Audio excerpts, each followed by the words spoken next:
No livro Psique, dois escritores, o Charles Hermé e George Twin, eles fazem a seguinte pergunta no seu livro: se uma árvore cai em uma floresta distante e nenhum dos animais podem ouvir o barulho daquela árvore, aquela árvore de fato fez barulho? Esta é uma grande pergunta. Meus irmãos e irmãs, amigos e amigas, o Pai do Senhor, tudo bem com vocês? Família, tudo bem? Espero que sim. Queridos, mais um devocional diário da De Rorinés. Hoje é dia 19 de maio de 2025 e o nosso tema de hoje é o Senhor ouve, baseado no Salmo 116 e no versículo do 1 ao 7, onde o salmista Davi diz que clamou ao Senhor e o Senhor ouviu a sua oração.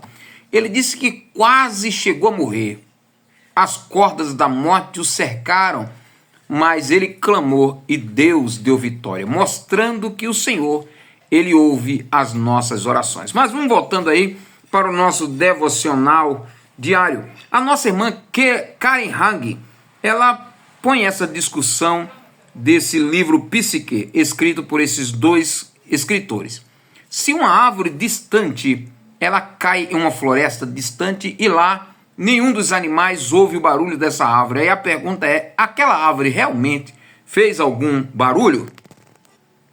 E o episódio deste livro fez com que a nossa irmã Karen começasse a pensar sobre o som, sobre a percepção e sobre a existência de Deus. E ela tirou a seguinte conclusão, que certa noite ela estava muito solitária e passando por um problema que ninguém sabia, somente ela. Ela lembrou-se da pergunta desse livro escrito por esses dois escritores. E ela fez a seguinte interrogação: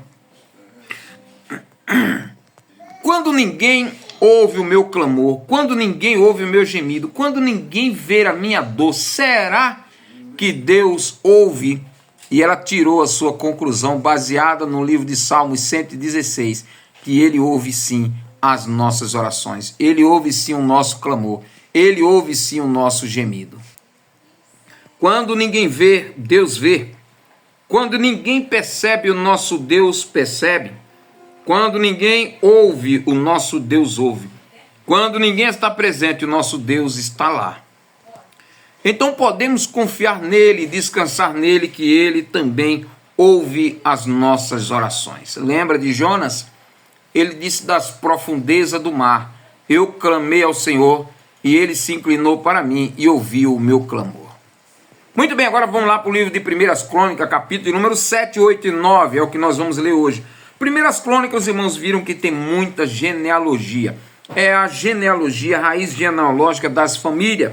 E aqui no capítulo número 7 traz aí a genealogia das tribos de Issacar, começa dizendo que eles tinham 87 mil soldados.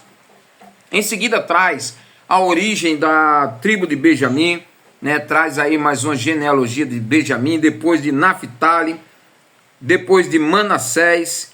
Eu acho muito lindo aí também uma passagem que traz as filhas de Zelofeade. Zelofeade foi um homem que ele só teve filhas mulheres. E as filhas mulheres fez com que Moisés orasse ao Senhor.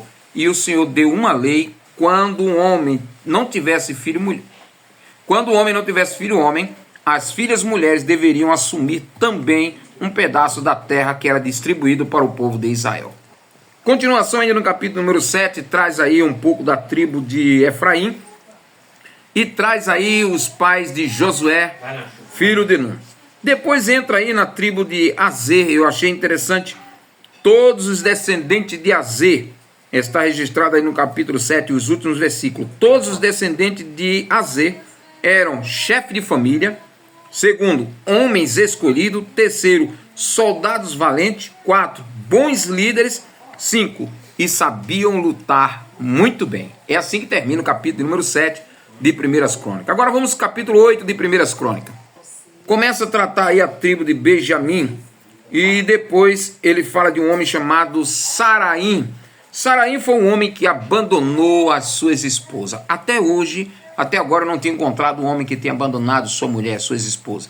Mas aqui está o homem chamado Saraim, que abandonou suas esposas. Depois traz um pouco aí dos descendentes de Saul. filho de Quis, e traz os nomes dos filhos de Saul. Termina o capítulo número 8 dizendo: os filhos de Ulão foram, eu marquei aqui 3 pontos.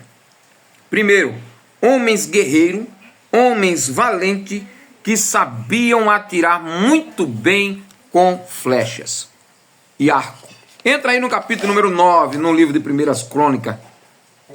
Traz aí a tribo de Judá, quando foram levados para a Babilônia, eles eram escravos. E a Bíblia diz aí o texto, o capítulo 9. Os filhos de Judá foram levados escravos para a Babilônia por causa da sua idolatria. A idolatria é algo muito sério. A idolatria, ela surge quando alguém coloca Deus em lugar, outra coisa no lugar de Deus. Qualquer coisa que ocupe o lugar de Deus, isso chama-se na Bíblia Sagrada idolatria. Então o povo de Judá foi escravo para a Babilônia por causa da sua idolatria. Aí no capítulo número 9 diz que eles foram levados, deportados para a Babilônia, mas agora eles começam a voltar. Eles voltam para a sua terra. Eu achei bem interessante também um registro: 1760 sacerdotes estão voltando agora rumo a Jerusalém. Além deles, tinham 212 porteiros nomeados que tomavam conta das portas do templo. E eles agora estão voltando também para Jerusalém. Agora chegamos no livro de João, Evangelho de Jesus Cristo, capítulo número 6, versículo 22 ao 44. Capítulo número 6 começa mostrando Jesus fazendo a multiplicação dos pães. A Bíblia diz que ele sobe para o monte e o seu discípulo atravessa o mar. Quando os discípulos já estão lá no meio do mar, Jesus vem andando por cima das águas. Os discípulos no dia seguinte estavam lá perto do Cafarnaum, no outro lado do mar, e o povo estavam procurando Jesus. Eles tinham visto que os discípulos tinham partido sem Jesus, e Jesus tinha ficado, mas Jesus veio sozinho depois andando sobre as águas. Aí eles perguntaram: como foi que o Senhor atravessou? Eles estavam tudo atrás de Jesus. E Jesus disse para eles: vocês estão me procurando é pela comida que perece. Vocês estão procurando porque ontem eu dei pão para vocês. Vocês deveriam me procurar pelo pão da vida, porque eu sou o pão da vida que desceu do céu. Aí eles disseram: ah, mas Moisés deu o pão para nós lá no deserto, deu maná. Ele disse: não, aquele maná quem deu foi o meu Pai. E hoje está aqui quem é mais importante do que o maná. Aqui está o verdadeiro pão dos céus, que dá vida a todos os homens. Aquele que crê em mim terá vida eterna, e aquele que crê em mim jamais terá sede. Concluindo aqui essa parte, Jesus disse para ele: olha, vocês devem trabalhar não pela comida que perece, mas pela comida que não perece, que é a comida que salta para a vida eterna. Mas a suma aqui desse capítulo número 6 é que Jesus é o pão da vida. Aquele que se alimenta de Jesus não morrerá, mas passará da morte para a vida. Deus abençoe, um grande abraço a todos. Amanhã temos mais.